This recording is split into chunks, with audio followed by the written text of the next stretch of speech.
Nursery میں جاتے ہو میرے عزیزو، کوئی گلدستہ، کوئی پھول، کوئی گملہ آپ کو پسند آتا ہے، آپ اسے اٹھا کے لاتے ہو، اگر شوکیس میں رکھ دو گے، اگر اسے الماری میں رکھ دو گے، بتاؤ اس گلدستے پر، اس درخت پر، اس ٹہنی پہ میرے عزیزو خوشحالی آئے گی کہ بدحالی آئے گی؟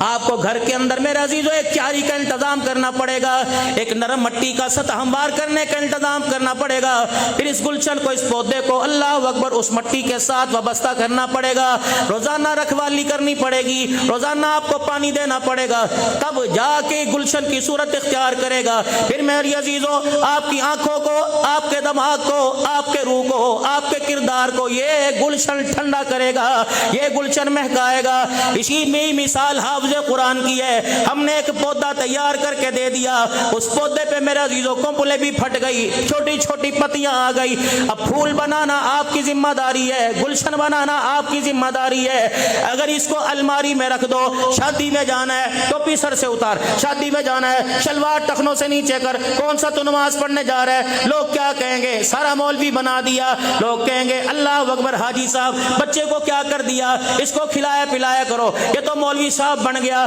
اسے تو بچوں والی عادت ہی کوئی نہیں، اسے کھیلنے والی عادت کوئی نہیں۔ تو خبردار لوگوں کے کھوکھلے گمان کی طرف نہ جائیو، وگرنہ جو محنت استاد نے کی ہے، اس محنت کو میرے عزیزو کامیابی کے درجوں تک پہنچانے کے لیے تجھے رونا بھی پڑے گا، محنت بھی کرنی پڑے گی، وگرنہ یہ محنت بیکار ہو گئی۔ خدا پاک کی قسم تجھے اتنا رلائے گی کہ رلاتے رلاتے قبرستان کے اندر پہنچائے گی۔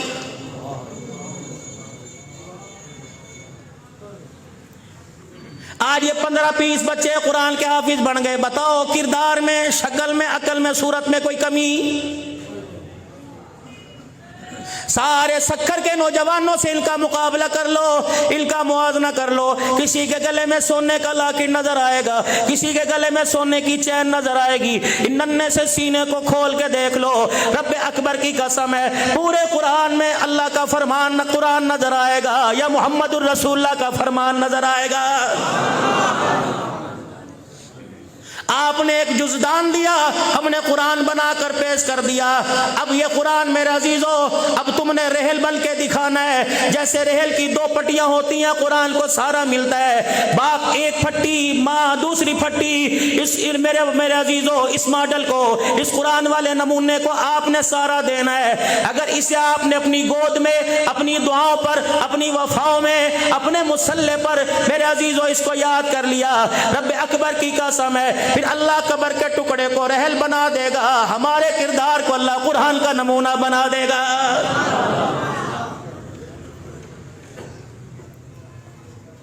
پوری دنیا کی کفریہ طاقت میرے عزیزو اسے اس منصب سے، اس معیار سے ہٹانے کی کتنی کوشش کر رہی ہے۔